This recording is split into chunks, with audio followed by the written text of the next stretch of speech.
আপনাদের করে দেখাবো। প্রথমে নেলসগুলোকে ছোট করে কেটে নিতে হবে।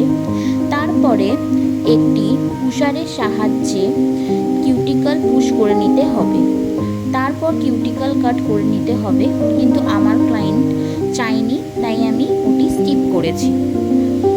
এরপর ভালোভাবে নেলটিকে শেপার দিয়ে আপনারা বাফ করে নেবেন, কারণ কি নেলটি ঠিক করে ব্রেফ না হলে নেল এক্সটেনশন বেশি দিন স্টে করবে না।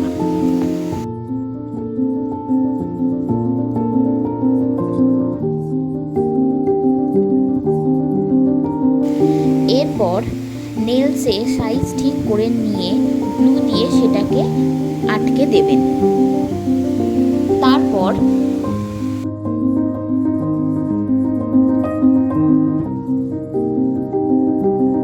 আপনার কাস্টমার যেরকম চাইবে সেই সাইজের আপনি নেলটি রেখে সেটাকে কাট করে নেবেন। তারপর শেপারের সাহায্যে আসন নেলস আর নেলস টিপটা স্মুথ করে নিতে হবে, যেরকম ভিডিওতে দেখতে পাচ্ছেন। দেন আমরা যেরকম ক্লায়েন্ট চাইবে সেই শেপে শেপ করে নিতে হবে।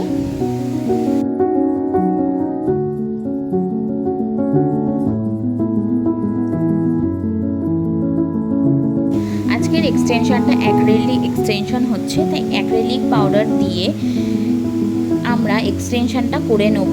বেশি মোটাও করব না, বেশি পাতলাও করব না। তারপর সবকটা হয়ে গেলে শেপারের সাহায্যে ঠিক করে শেপ দেবো।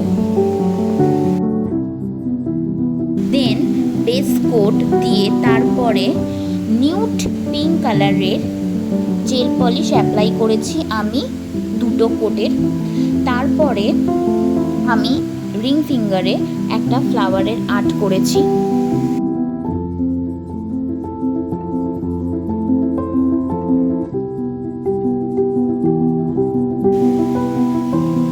বাকি আঙুলে স্পঞ্জের সাহায্যে আমি ওমরে করে নেব। এইভাবে ওমরে করলে 3 থেকে 4 বার রিপিট করতে হবে। এবার লাস্টে টপ কোট দিয়ে আমরা নেল আর্টটা কমপ্লিট করব। তারপরে আমি এটা কিউটিকল অয়েল অ্যাপ্লাই করে দিচ্ছি। দেন লুক কমপ্লিট হয়ে